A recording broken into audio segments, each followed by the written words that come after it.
This Assembly will hear an address by Her Excellency Jacinda Ardern, Prime Minister and Minister for Arts, Culture and Heritage and National Security and Intelligence of New Zealand. May I request protocol to escort Her Excellency.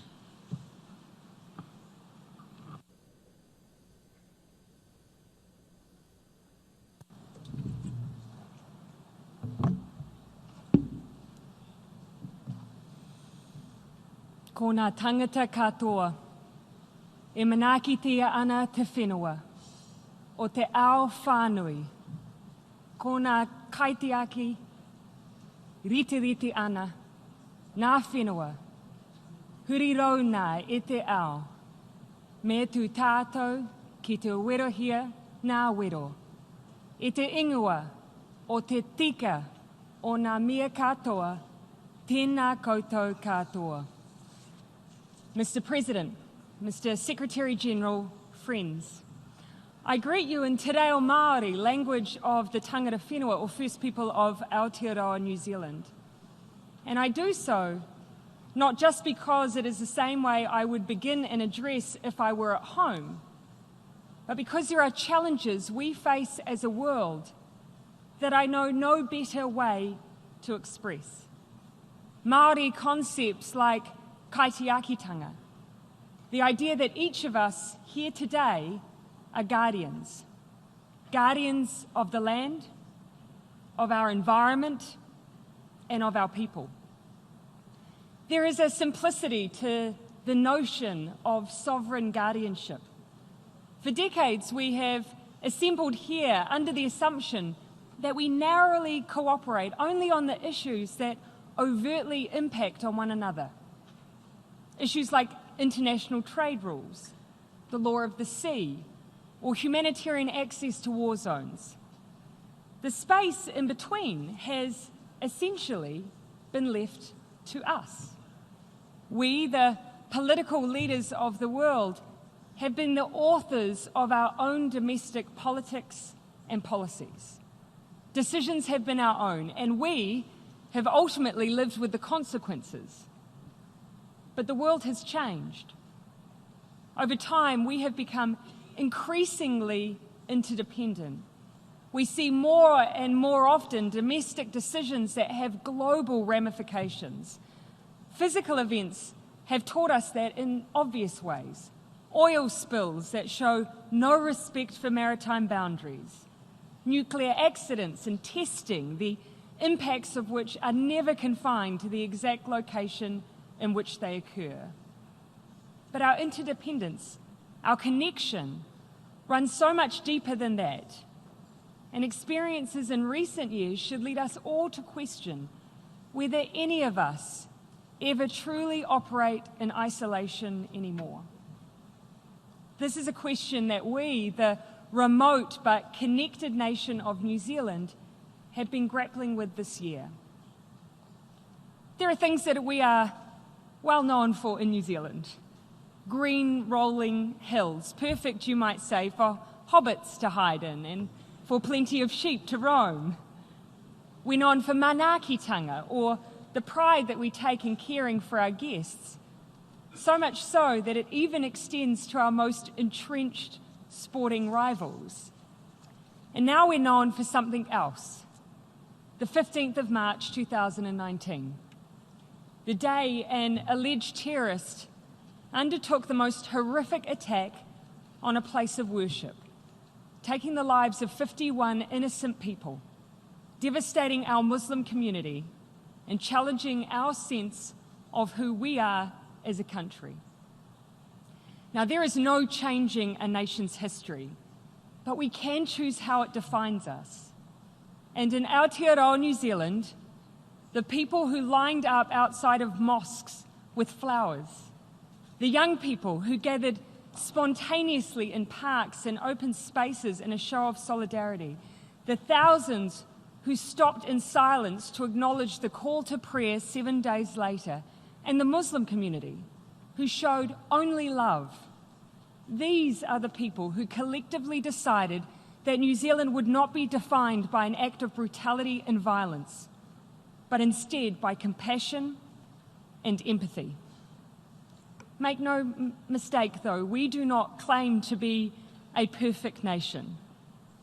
While we are a home of more than 200 ethnicities, that does not mean that we are free from racism or discrimination. We have wounds from our own history that 250 years on from the first encounters between Māori and Europeans, we continue to address. But since the terrorist attack in New Zealand, we have had to ask ourselves many hard and many difficult questions. One example sticks in my mind. It was only days after the shooting, and I visited a mosque in our capital city. After spending some time with community leaders, I exited and walked across the car park where members of the Muslim community were gathered. And out of the corner of my eye, I saw a young boy gesture to me.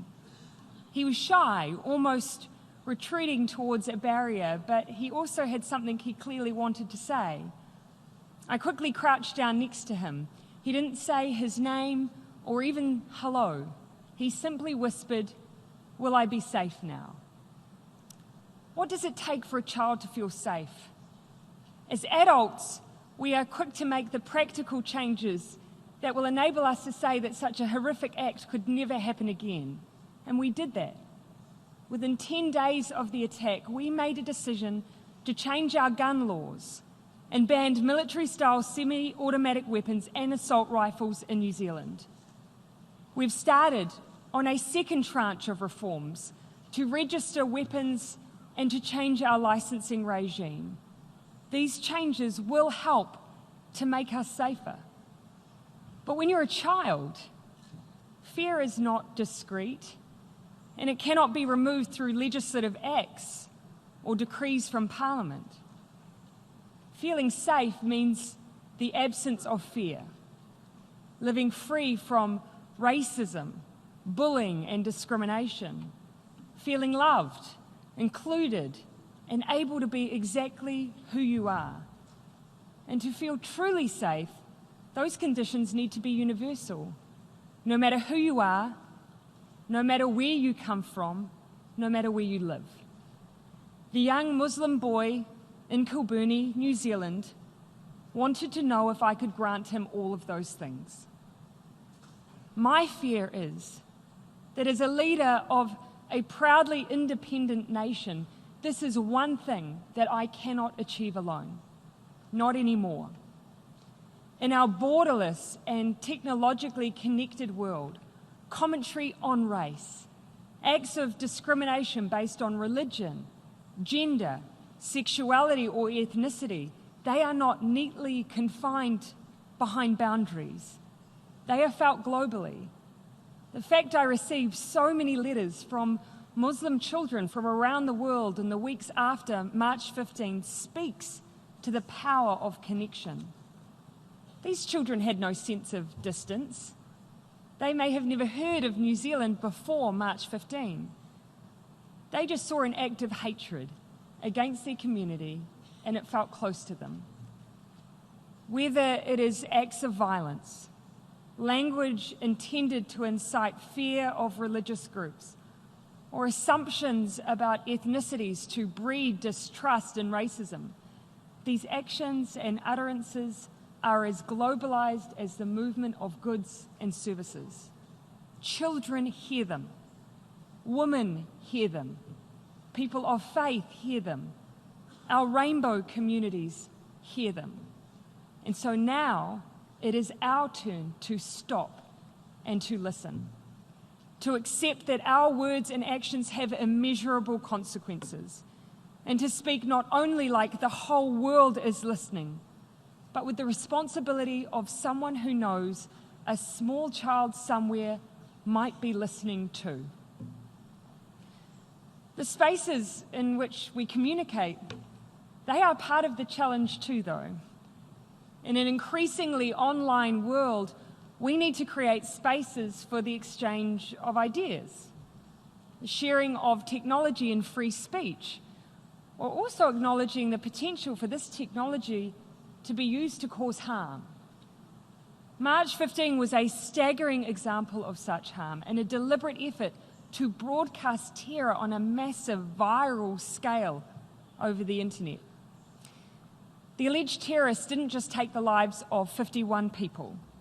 He did it live on Facebook. In the first 24 hours after the attack, Facebook took down 1.5 million copies of the live stream video. YouTube saw a copy of the video uploaded at times as fast as once every second during the same period. The alleged terrorist used social media as a weapon. The attack demonstrated how the internet, a global commons with extraordinary power to do good, can be perverted and used as a tool for terrorists. And so what happened in Christchurch, as well as being a profound tragedy, is also a complex and ongoing problem for the world. And it's a problem we felt a sense of responsibility to do something about. So we sought to collaborate with the technology companies so integral to the solution. 2 months after the attacks, leaders gathered in Paris for the Christchurch Call, bringing together companies, countries, and civil society, and committing to a range of actions to reduce the harm this content can cause. In doing so, we have kept our focus on the deeper aim we all want: technology that unleashes human potential, not the worst in us. Yesterday, I met with Call supporters to check in on our collective progress. We announced that a key tech industry institution will be reshaped to give effect to those commitments, and we launched a crisis response protocol to make sure that we can respond to such events should they happen in the future. Neither New Zealand nor any other country could make these changes on their own. The tech companies couldn't either.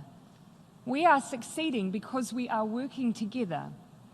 And for that unprecedented and powerful act of unity, New Zealand says thank you. The centrality of technology in our lives, it's not the only example, though, of our increasing interconnection and our reliance on one another if we are to respond to the challenges we face.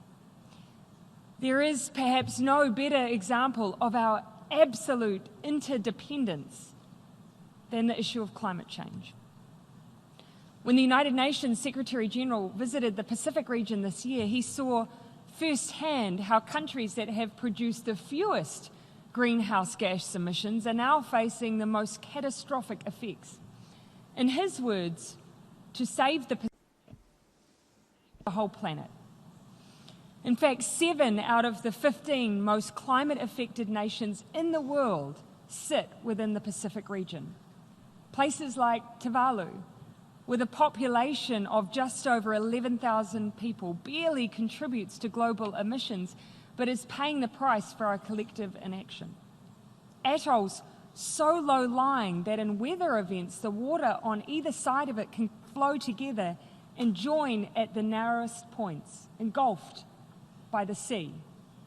Or Tokelau, a beautiful set of 3 atolls that can only be accessed by boat, where the children speak knowledgeably about climate change, knowing that unlike all of the challenges their self-reliant forebears have ever faced, this is the one that is completely and utterly in other people's hands.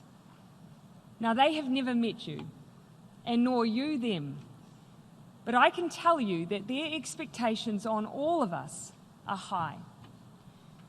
Meeting those expectations will require us to use every policy lever available. And just like the Christchurch Call to Action, we need to work with partners inside and outside government to make change. In New Zealand, we have plenty of work to do. We may only make up 0.17% of global emissions, but like so many others, our gross emissions have been rising steadily since the 1990s. And that's why we have coupled ambition with action. Over the past 2 years since we took office, New Zealand has produced our own zero-carbon legislation, which puts our domestic economic transformation in line with the objective of a 1.5-degree limit in global temperature increases.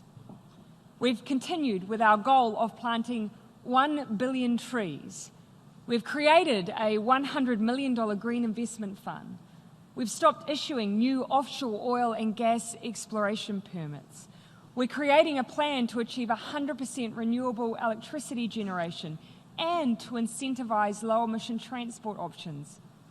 And we're supporting our Pacific neighbours with projects to increase solar power, reduce the use of diesel generators, protect coastlines, and stop seawater from entering water supplies. But some answers to the climate challenge are easier than others. The vast bulk of our greenhouse gas emissions, for instance, don't come from transport, energy generation or waste, but from one of the things that we pride ourselves on, our food production for the world. We know this requires us to adapt. In fact, our farming leaders have made their own commitment to cutting emissions from food production. Over the next 5 years, we will collaborate with farmers to build systems in New Zealand which every farmer will be able to use to measure, to manage, and to reduce their own farm's emissions. We are doing this because we are unique. Agriculture makes up nearly half of our greenhouse gas emissions, setting us apart from our OECD counterparts. But we won't stay out there on our own for long. When other countries cut pollution from traditional sectors like energy and transport, their profiles will start to look more and more like ours does today. New Zealand will never produce all of the food that the world needs, no matter how many sheep you may think we have. But we can produce the ideas and the technology that the world needs for everyone to farm and to grow in the most sustainable way possible. New Zealand is determined to do good and to be good for the world. And that is why we are also focused on tackling the billions of dollars that countries spend annually on fossil fuel subsidies, billions that could instead be spent on transitioning to new forms of clean energy generation. Despite commitments to phase out such subsidies by groups like the G20 and APEC, we are still struggling to see concrete action. It is time to do things differently.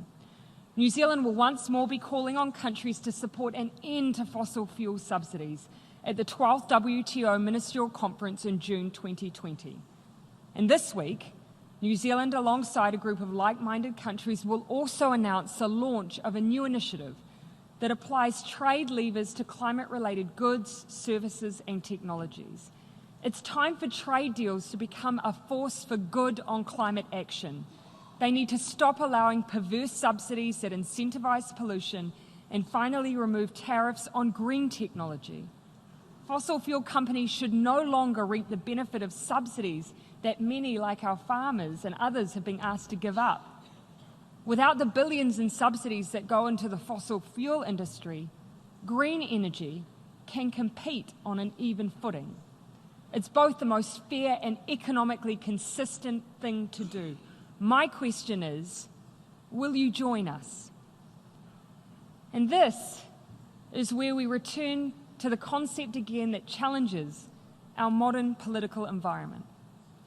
We are being asked to make decisions that are local, but with consequences that are global. And yet, this is what climate change requires us to do. This is what historically our commitment to the UN Charter and the Universal Declaration of Human Rights asks us to do. It's what standing up against acts of violence and discrimination asks us to do. Our globalized, borderless world asks us to be guardians, not just for our people, but for all people. There may have been a time when being unified under common challenges was an easier concept than it is today. But undeniably, we are living in a time where our greater reliance on one another has collided with a period of greater tribalism. Now, it would be wrong to assume that this is a new phenomenon. Research, in fact, has shown that humans are so inclined to form natural tribes that if you put a completely unconnected, diverse group of people into a room and flip a coin for each, those two groups will automatically form a suspicion of one another based on nothing more than heads versus tails. Scientist and writer Robert Sapolsky recently reminded us that humans organize, whether it's class, race, country, or coin flipping. There has always been a tendency to form us versus other. But he also asks the question, what if we change what us means? Instead of fierce nationalism or self-interest, we seek to form our tribes based on concepts that can and should be universal. What if we no longer see ourselves based on what we look like, what religion we practice, or where we live, but by what we value? Humanity, kindness, an innate sense of connection to each other, and a belief that we are guardians, not just of our home and our planet, but of each other. We are borderless, but we are connected. We are inherently different, but we have more that we share. We may feel afraid, but as leaders we have the keys to create a sense of security and a sense of hope. We just need to choose. Tātou tātou, nō reira, tēnā koutou, tēnā tātou katoa.